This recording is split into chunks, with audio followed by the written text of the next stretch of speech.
My guest today is Connor O'Shea. Connor is the CEO of Bril Finance, which provides a UX for seamless access to professional grade portfolio management algorithms.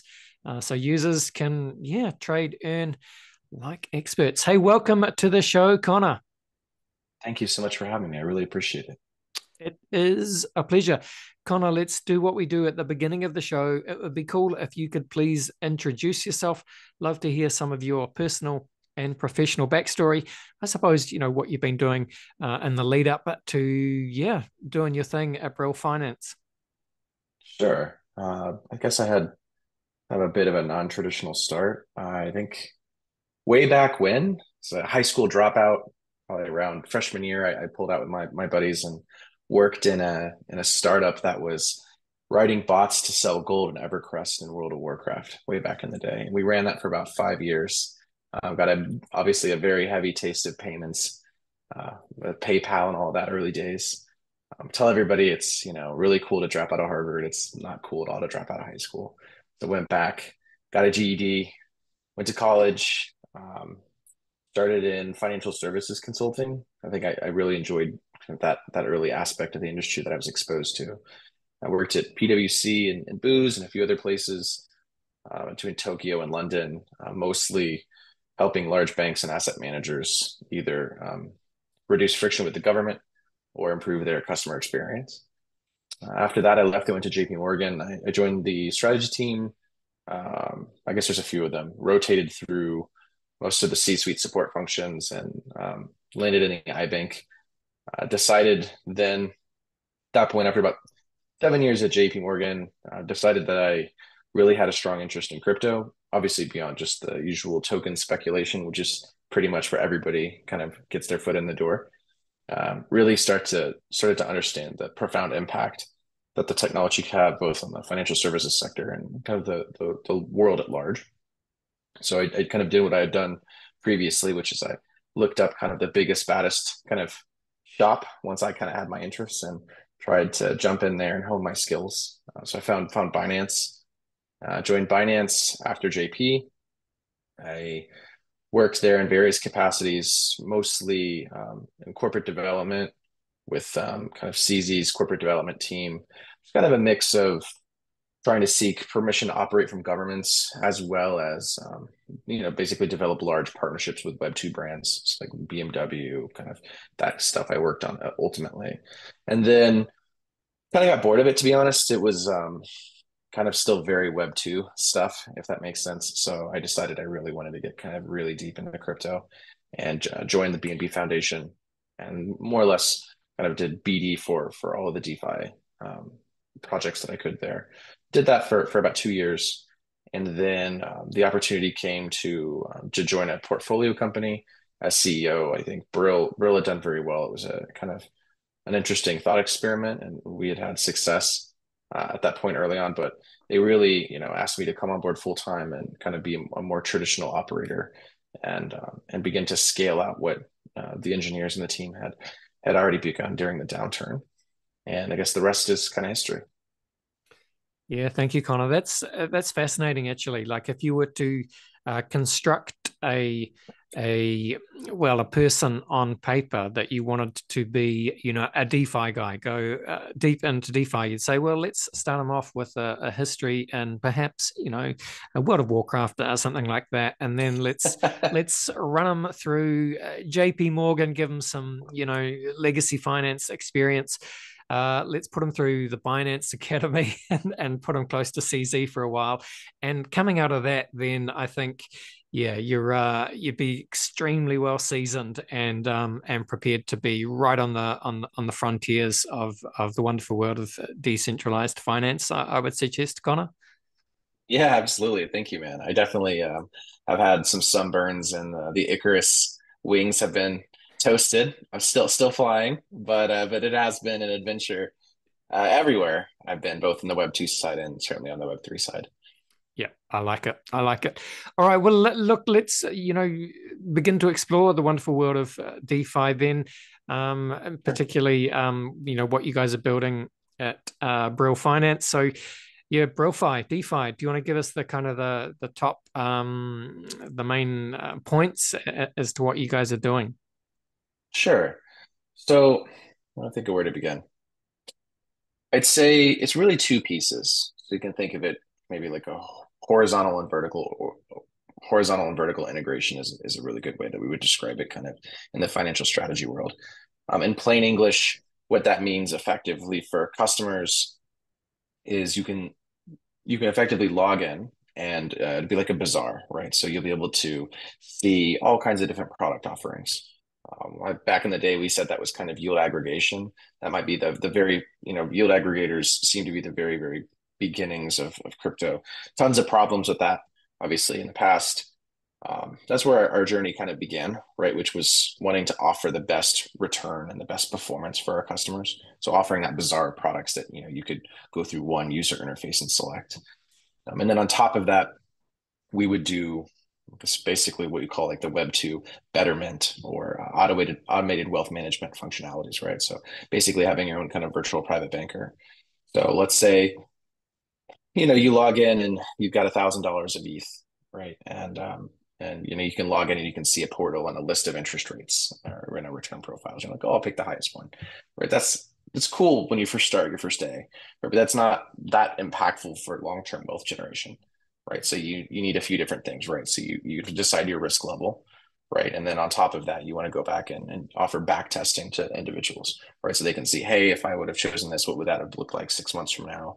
How do we think that will perform in the future, right? And then rebalancing ultimately, which is once you've got that strategy, ultimately then you can move things around to kind of optimize for that return plus that risk profile that you're comfortable with.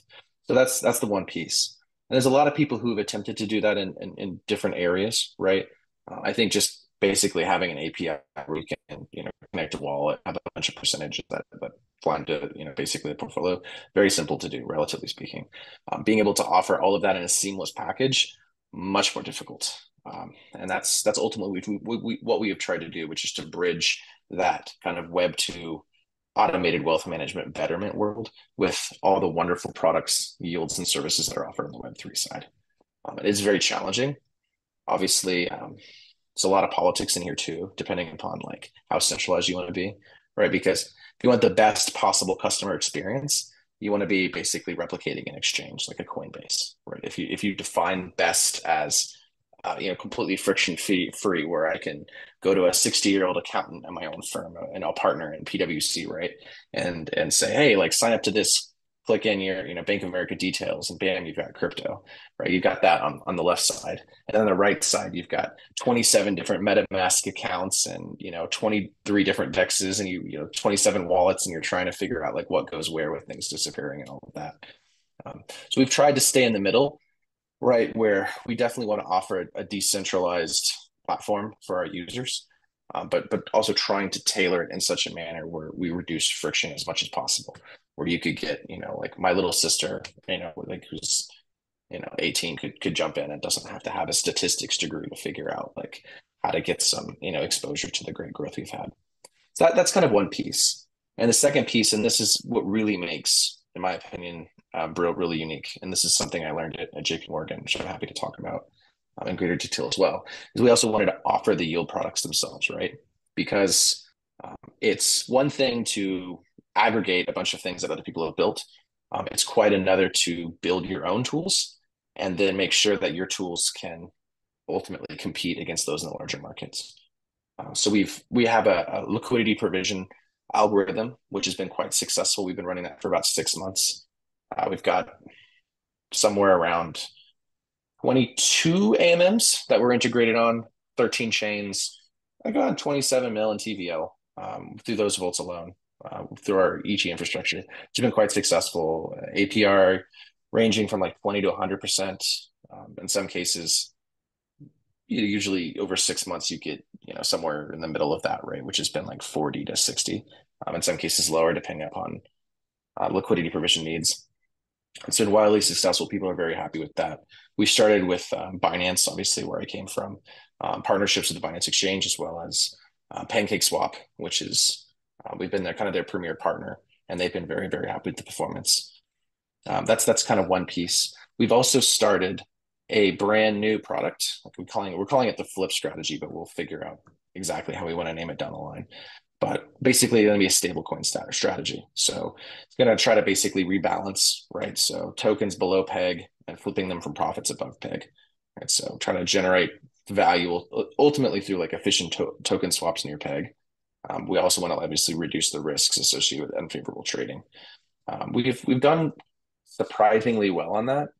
The strategy back tested over the past kind of 3 to 6 months has generated results of performance exceeding like basically curves 300 million tri-stable USDC and USDT pool by about fivefold for 500%.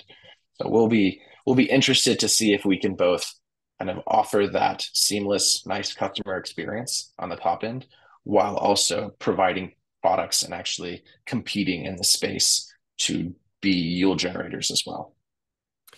Yeah, fascinating. Thank you, Connor. And, I guess you did allude to this a little bit when you talked about how, on one hand, you've got, I guess, like DeFi natives who have got, 20 different MetaMasks or whatever. And, they're For sure. all day, every day, deep in the DeFi trenches. But then you talked about, I don't know, your younger sister or someone like that, or Sure. the Yeah. the grandmother analogy, whatever whatever you 100%. want to call it. So I Yeah. guess with that in mind, who have you built this for? I'm sure you've built it for DeFi natives as well, but is it ready? Sure. Is it ready for prime time for the the mom market? And is that sort of where we're heading? And you can kind of talk about certainly Bril Finance as well, but DeFi in general, because it's such a, obviously that's where we want to head, but it's, slow and steady. And maybe we can talk about risk after that and how that plays in. But yeah, who are you building this for is the question, Connor. For sure. Can I answer that with a really long story and then Please, redirect back? Is that I would okay? love that. Um, I'm trying to think because I've got a bunch of NDAs, so I had to tell this in just the right way. Um, but yeah, so I think when I started it at JP Morgan, and PwC was a little bit like this as well, from the Web 2 world. There was I saw this, I'll never forget, it's a circular diagram. It's very interesting, and it basically they call it a customer segmentation.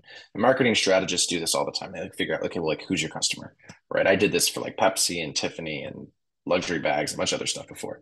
Um, Usually, what you would do is you would say, okay, I'm Chanel. I sell bags for people who make between 50K and 200K, and the price is going to be like X. And that's kind of your sweet spot because you know the kind of people who are going to buy bags at Chanel. And that's what kind of how most people intuitively would think of who's your customer, what's a segmentation. Chase, as a JP Morgan itself, had a completely different view, right? Which is that obviously they're a mega bank, but basically they saw the customers, right, as kind of a segmentation, but a long line. And they would very, very patient, and they would see it as a 200 or 300 year game to get a customer, right? So it would start at the very beginning. They'd measure customers basically by not necessarily how much money you make, but kind of how much money you have, either in assets or income to a certain extent, right? And it would start with a checking account at a branch. So your 16-year-old sister, she opens a checking account and she starts at the very kind of like bottom of their kind of totem pole, right? And you want to treat that customer as well as you possibly can. You make sure that you offer them great banking services. They pick up the phone, basic stuff, checks work, all that stuff. You don't really make that much money, right, off of a 16-year-old girl who does, like my sister, like in ballet, right? She doesn't have a $10 billion brokerage account, so you start quite early, right? But you're very diligent. You do the right thing. You're honest, and then it moves up, right? So then eventually maybe she opens up a yoga studio. And now she's a small business customer because you've got debit card services and you've got a point of sale terminal. And now instead of, her direct deposit being $2,000 a month, now she's got, 20 grand worth of customer receipts that are coming in. And, you get the credit card and corporate and all of that other stuff that goes a little bit beyond retail. Then you go a little bit further, right? Now maybe she wants to open 10 of them. Now you become a commercial banking customer, right? You're taking out commercial level loans. You're taking out 10 mortgages at a time. You're also now doing payroll, right? You're ultimately doing payroll now for mid-sized businesses. And then maybe she retires and passes that business on to her kid. And when her kid turned a certain age, they got the same checking account because they've had such a good experience at JP. And now her kid's taking over the business. And 20 years from then, They have great success and they decide they want to take it public, right? So now they go into the investment bank, and the investment bank offers them, IPO services, and they take the company public. And then the family cashes out, and now the family has all this money from stock, and now they're all private banking customers, right? So obviously, as a relatively smaller, crypto industry DeFi protocol, it's not going to be to that extent. But it's kind of a lesson that I've learned, which is that your customer evolves over time as long as you take care of them. And there's different types of customers, and there's different entry points. And it's not quite the same as it would be with the Chanel example, where there's just one person who buys one specific bags. When you're talking about finance, right? And I think you've seen this with like Robinhood, same concept, right? You can have different groups of people who work with us. So I would expand that out to kind of where we are at Bril. So I think the first piece is I always started by having this passion for the front end, right? Because you want to own your customer, right? You want them to be in your portal. You want to make sure that you can take care of them, and it's not just about, right, necessarily the fee structure, but also about the security, and being able to make sure that things are tightened up. If you have 20 different players with 27 different bridges on 50 different chains, and it's just this amalgamation, even if you try your best, it's going to be really, really hard. So if you're Coinbase and you have everything inside, right, it's much easier to kind of offer that better experience. There's disadvantages with the centralization pieces as well. So that piece is underway. We have a sizable development team building out the UI. We've got an MVP on the app where people are able to come in and do single-sided token deposits, which have been very well received. But ultimately, the customers that have been happy with us, ironically, have been more of our power users, our traders, kind of our DeFi pros, right? Because the yields and the performance of the algorithms have been outstanding, which is very, very interesting. So I'll take you back to Chase, and it's basically the reverse of what JP has done. This has been our learning evolution. If this is interesting to you, so again, the way it would work at Chase is you would get a customer early on through the retail side, through that clean front end. And then as they grow, you would be able to offer them products and services higher up the food chain, right? Like maybe a private banking customer, what JP's like own sort of asset management funds, things like they have their own dedicated portfolio manager that would be their version of yield generation, right? So if you worked at a private bank, they would come to you and they would say, look, like we have these 10 strategies we would recommend we put you in. There's a BTC ETF, maybe 10% of your portfolio will go into a JPM managed account. 20% might go to the Sky Fidelity, right? So you have your own products, you bench everything together, you kind of have that piece. But really, you started out as kind of a branch network with customers, taking care of them on the front end side of the retail. And that is what we envisioned for Bril. Ironically, the opposite has happened, which is we've had the hardcore power users, hedge fund guys, other people come in and express strong interest in the algorithm performance. And the demand has been so high from there that I wouldn't say diverted our attention, but we want to make sure that we keep that customer group very happy. And we've done that, and we continue to push out new products while at the same time continue to work and iterate on building that front end. So it's easier for the average user to come in. And I can tell you a little bit more about how we do that, but I know that's a lot. Maybe I'll just pause and give you time to. Sure, sure. No, I mean, great points, Connor. And a couple of things come to mind. Number one is, Sure. just not to kind of sidetrack too much, but No, it yeah. reminds me of the Rolex, of course, the watch brand, everyone knows Rolex. They have a Sure. similar strategy. Of course, Ferrari as well. You can't just go and buy a Ferrari, right?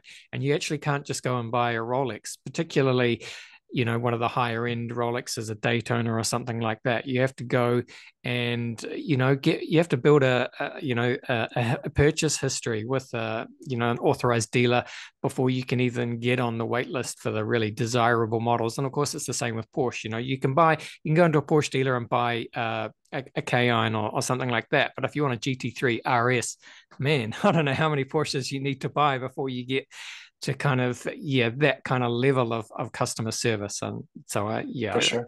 I understand that. um the front end stuff is fascinating. So yeah, let's talk about that. And one way in here, I guess, is you talked about you mentioned Coinbase. When you think of the, I guess, the slick, easy crypto UI user experience, we think of something like Coinbase.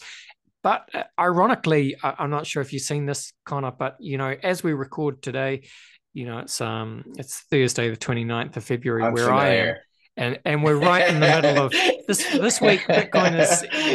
Bitcoin went up to 65K US or something a few hours ago, and then it dropped down. And of course, for the first time this bull market, what happened? Of course, Coinbase crashed and that meant that Bitcoin crashed as well. So you can build the best front end in the world, but man, I don't know. Coinbase have had this problem for as long as Coinbase has existed. When the FOMO rallies really start, they do struggle under that customer demand.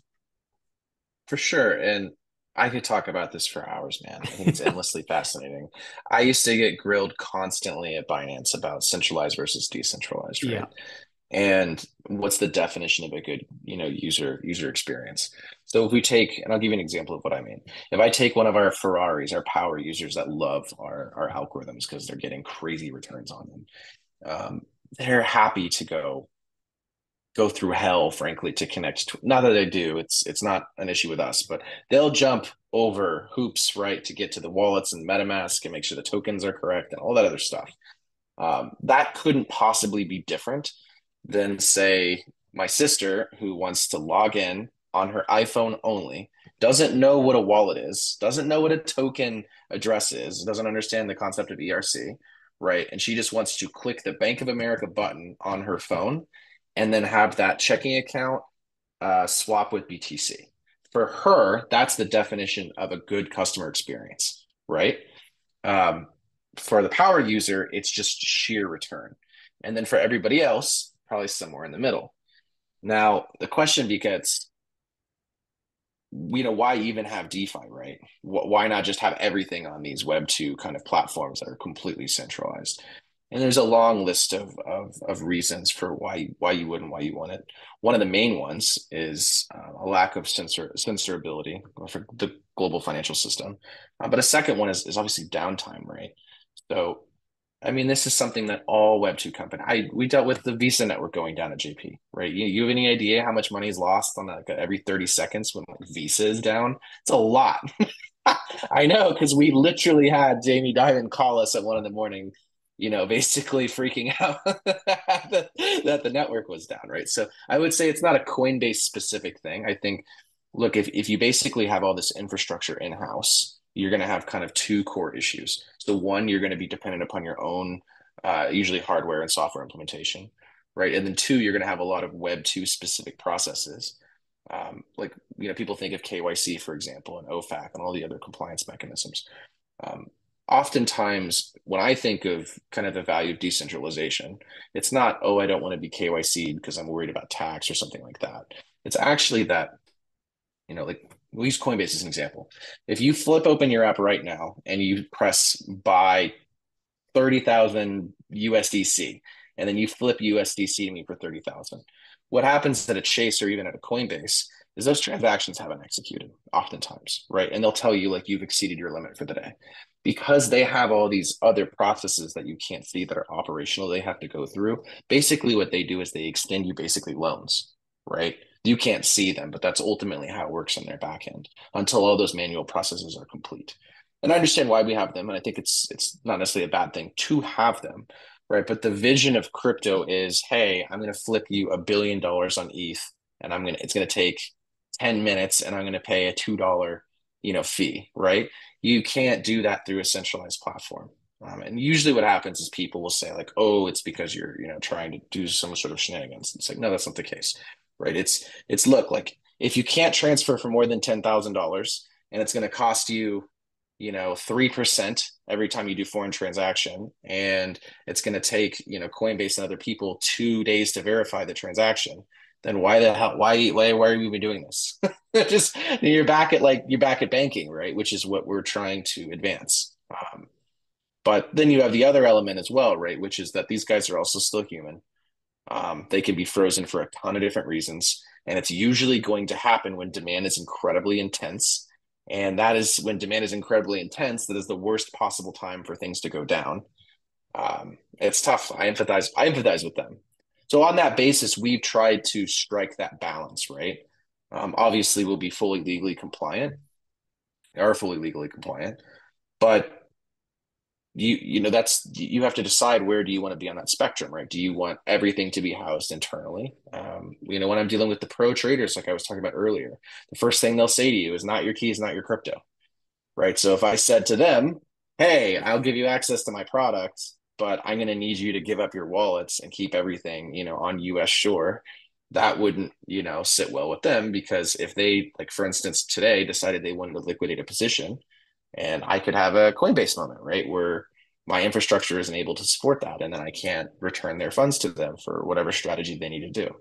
So look, I mean, the decentralized piece gives you speed, gives you flexibility, gives you greater performance.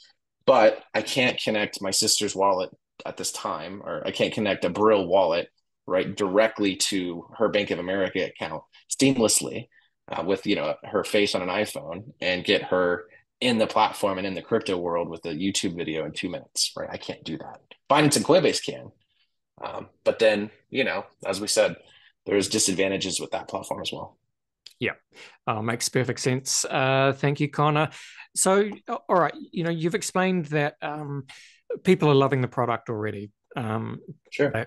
People like Bril, and one of the reasons for that is because, well, there's some good ways to make money, to optimize yield, access different liquidity pools, all of that good stuff, and you're good at what you do. So, talk then about what the risk. What are the risks? What does the risk look like in terms of what you guys are doing, and how do you think about this? How do you mitigate it? It's a great question, and I'll be very literal. So I think the biggest risk on our liquidity provision side is impairment loss, and ultimately it's a little bit difficult to calculate. The best way, and this is what frankly every financial institution around the world does, right? Is the only real way, in my humble opinion, that you can basically try to control for risk with respect to financial performance is you've just got to watch it, right? You've got to track it and just religiously look for what that over under is. And the community will do that. Like, we have a great partnership with PancakeSwap, and they're constantly tracking everything down to to the basis points. We do that internally, and basically your algorithm just has to be good enough to keep up, right?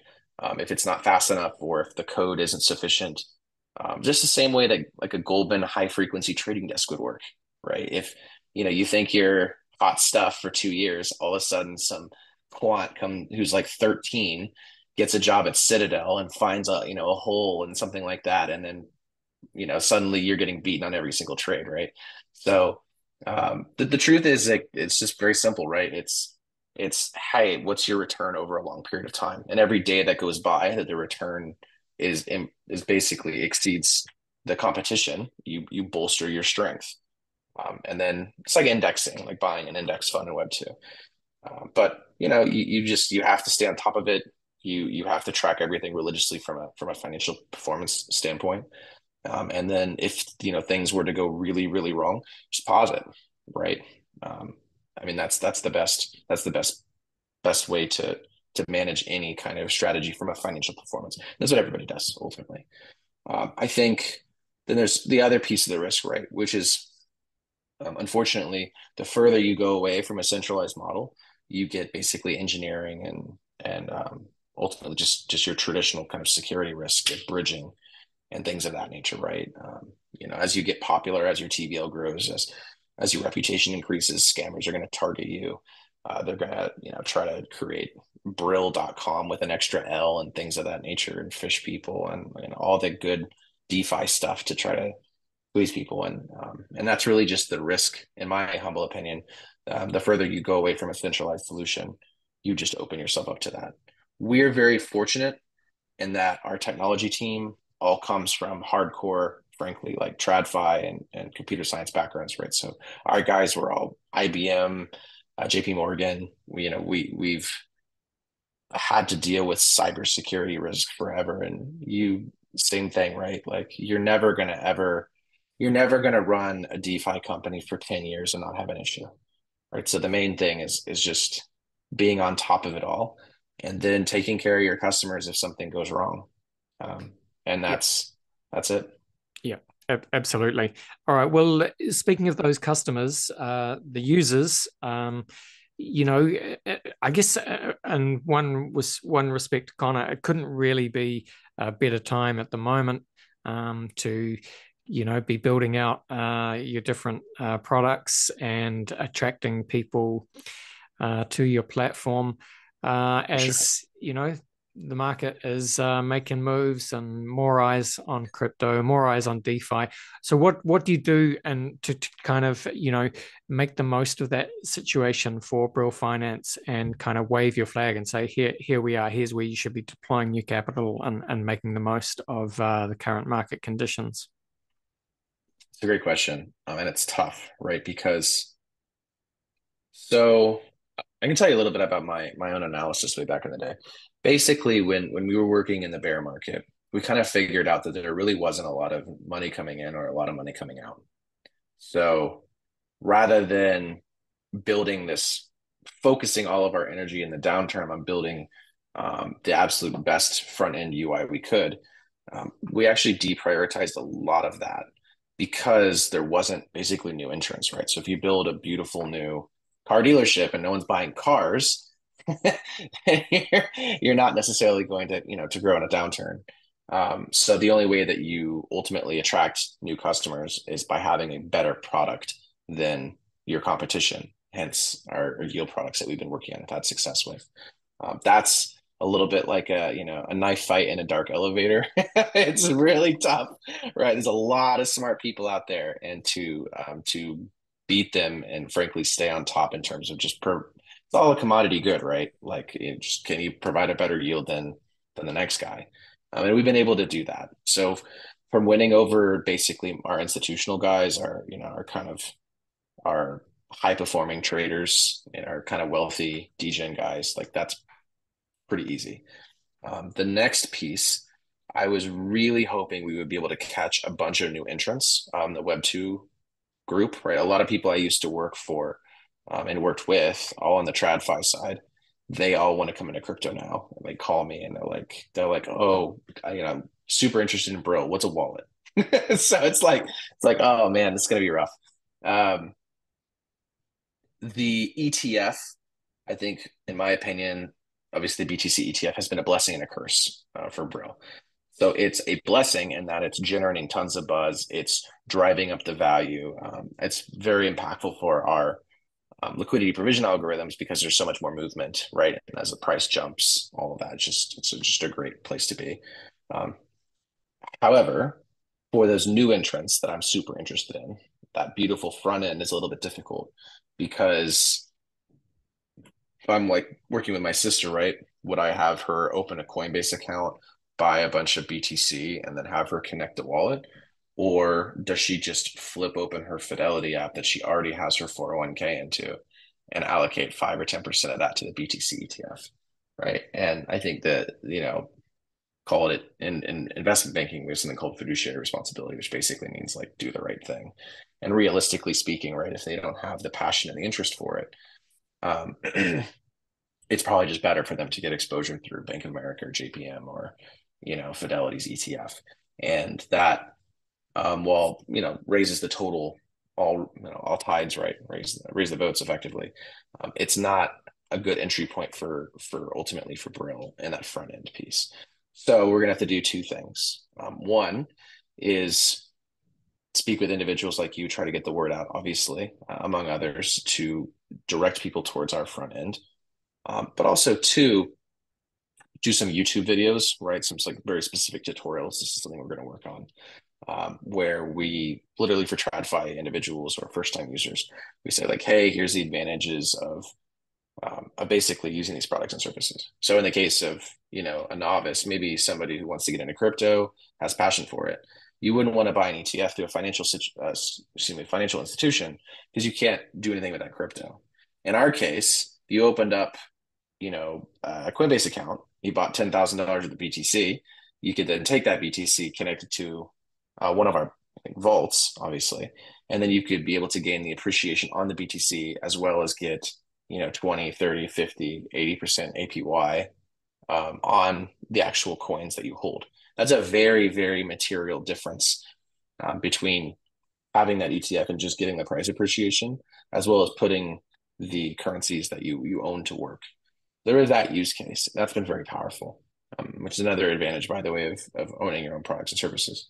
But I think the third thing, and we learned this with our product team, ultimately, the best way that you're going to be able to do it in crypto is you just have to provide a better experience than your customers, or excuse Yeah. me, than your competitors, right? That's the number one thing, right? So we've been able to do that with the yield products.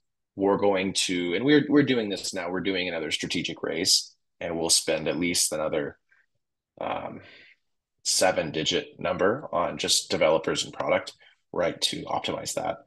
And I've done that, and my CPO or our CPO Don has done that as well in his other roles. So we know what it takes to build a fintech app. We know what it takes to like compete with Chase.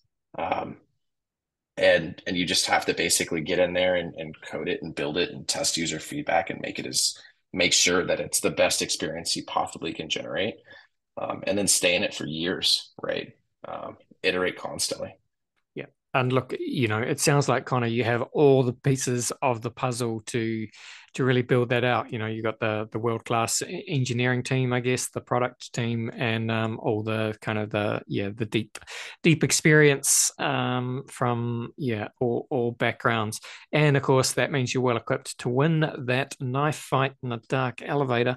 If we just kind of aim to finish up this part of the Sure. podcast, Connor, let's do that by just, please feel free to kind of share anything that you guys are working on, what the product pipeline looks like, or make the case for, why people should use Bril over any other DeFi protocol, and why you've already won that knife fight, and why people should come and sharpen their blades with Bril Finance. Absolutely. Look, I think, to summarize, right, it's a very exciting time. All the assets are rising in crypto. Like, hopefully, we'll continue to see a bull run for 5 or 10 years. I can tell you right now for certain that the banks would not be moving into this space if they did not think that there was going to be price appreciation. Their customers certainly do, and that usually becomes a self-reinforcing, obviously policy. Now the question becomes like, what is that going to look like over the next 6 months? Nobody knows. But look, like, I think everyone would benefit from having some BTC exposure.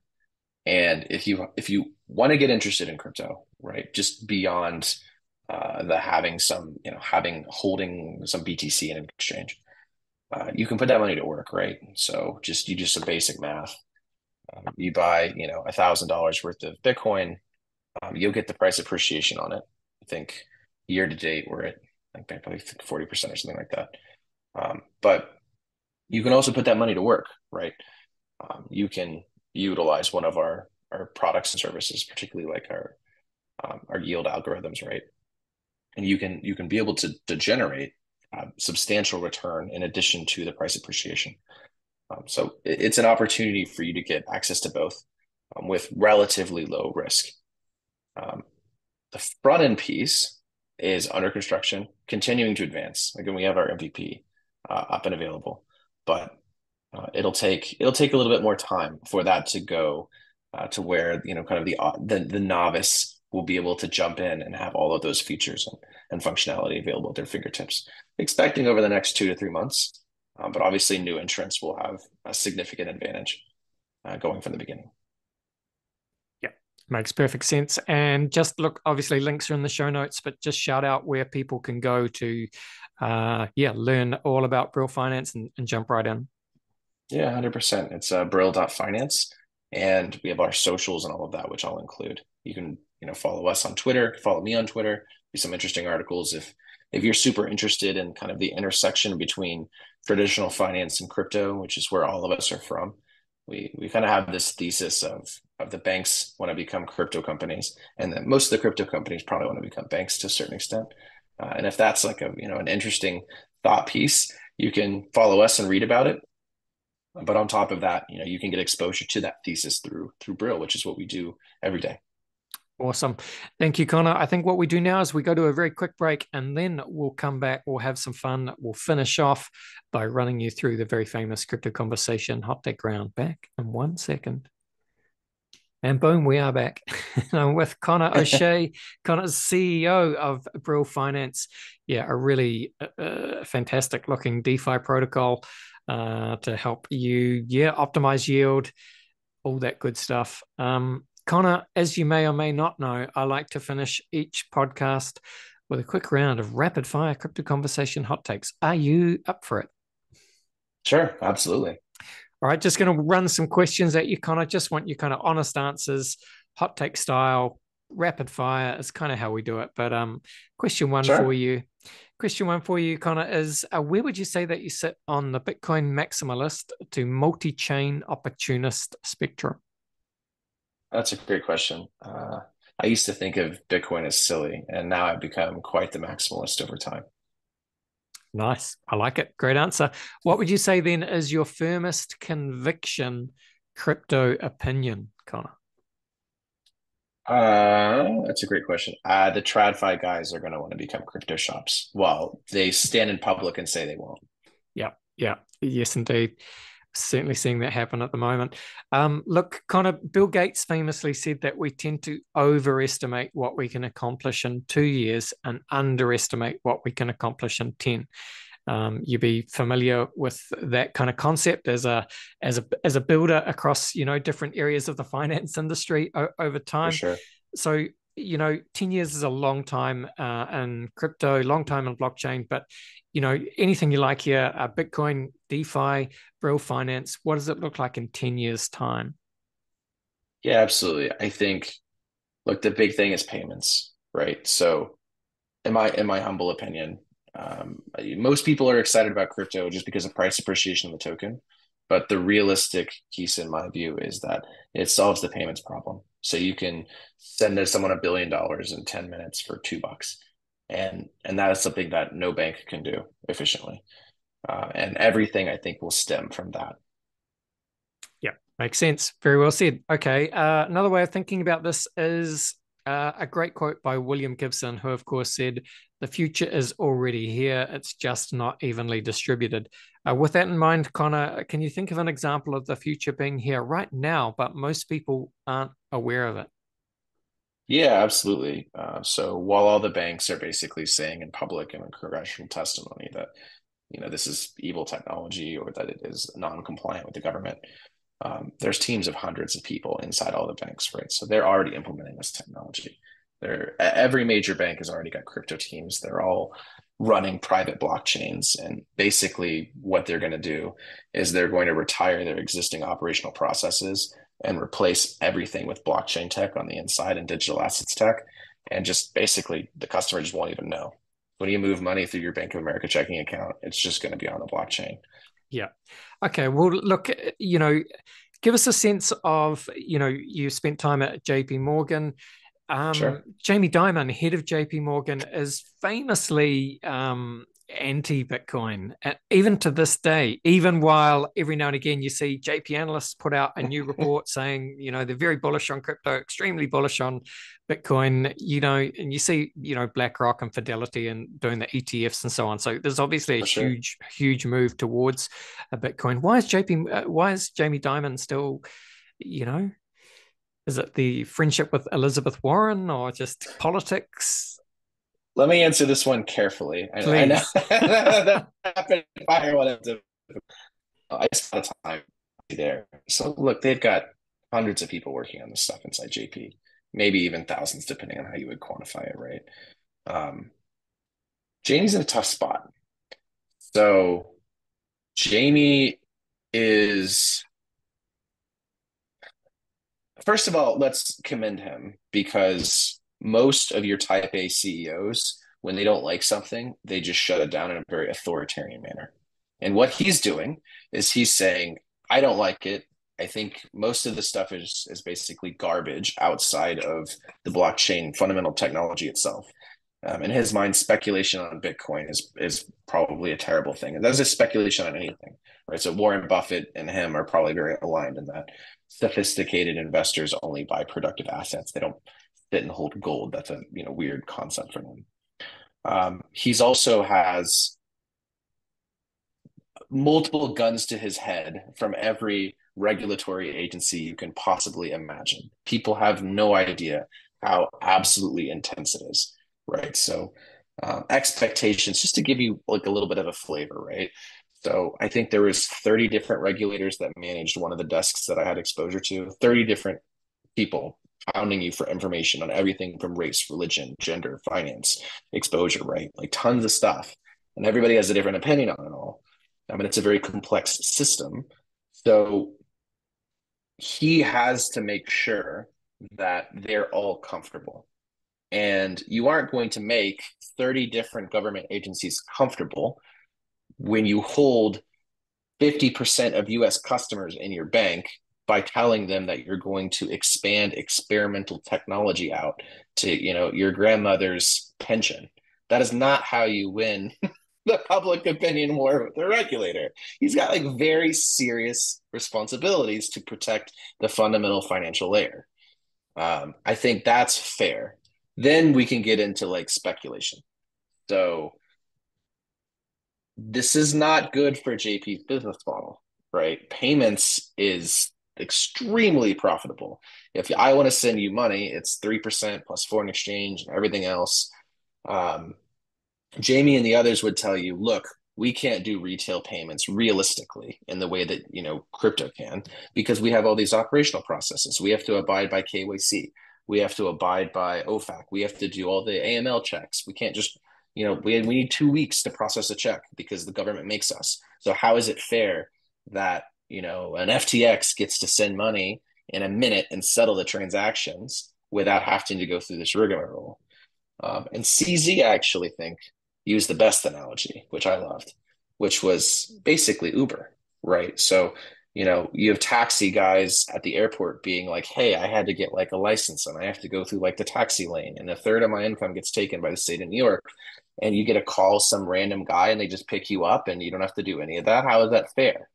Right. So you're balancing the old tech and the old processes with the new. So the best way to do that, if I was made the CEO of JP Morgan tomorrow, here's what I would do. I would get on TV and I would say this stuff is dangerous, right? It has a lot of, use cases that are scary. And I personally don't want to hold liability for every single JP Morgan customer around the world's decision to buy Bitcoin. Having said that, we will adapt the technology internally, i.e., private blockchains that no one can see, to try to get as close to the benefits as we can. And then over time, I think the regulators will drop their manual kind of process requirements once all the banks have connected their private blockchains together. And then basically you'll just have blockchains that will process, the KYC and all that stuff. But we're a little bit ways from there. Is that a good explanation? Yeah, He's in a tough spot. it makes perfect sense. Thank you for explaining that. And I guess it brings us nicely to our final question, which luckily is well removed from Jamie Dimon. Instead, we go back into outer space, and really it is, Connor, what is your favorite science fiction book, film, or TV show?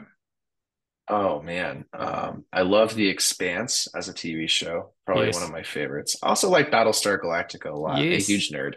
yes. Uh, yeah, and then books. Oh man, so many. Probably the Foundation series, Asimov. I know basic, but copying Elon on that. Yeah, no, some absolutely look great selections there. Can't fault any of them. I mean, I'm old enough to have watched the original series of Battlestar Galactica, which was You don't look it. which was which Amazing. was which was fun, and of course the new one as well, very very highly regarded. So yeah, all right. Well, hey, look, been fantastic spending some time with you today, Connor. Thank you so much for coming on the show. and telling us all about Bril Finance. Again, just close it out by telling people where they can find you on Twitter, X, or LinkedIn, or wherever you like to hang out online. And again, just tell people where they should go to get involved with Bril Finance. Yeah, absolutely. Our website is bril.finance. That's the best place to get there. You can follow me on Twitter at Connor T O'Shea, one word. And then obviously we have our Bril account as well, which is Bril Finance at Twitter. Awesome. Thank you so much, Connor. All the best, and bye for now. Thank you. Bye-bye. All right, there you go. That was Connor from Bril Finance. Connor, wow. How good was that? I mean, damn. Thank you to Connor for coming on the show. Yeah, Connor, you could tell some stories, some great stories there from Connor. And yeah, I mean, it's just kind of yeah, reflecting on, I guess, what I said at the beginning of the show. What did I say? If you wanted to build the right character to build something great in DeFi, yeah, you'd start them off at a young age in World of Warcraft. You'd put them through JP Morgan, you'd put them through Binance, and then unleash them into DeFi. And that's exactly what Connor's done. So, yeah, fantastic to see. I like it a lot. Do please check out Bril Finance. Links in the show notes. But we reached the end of another show. And man, I mean, literally, yeah, pretty much the end of February. And wow, stuff is starting to pop off in crypto. Bitcoin above 60K, Bitcoin basically 3,300, and Coinbase app going down. So first signs that the true bull market is emerging. And look, we're still a month away from the halving. What an exciting time to be alive. Thank you for listening, folks. That's it. This was the Crypto Conversation for a Brave New Coin. Bye for now.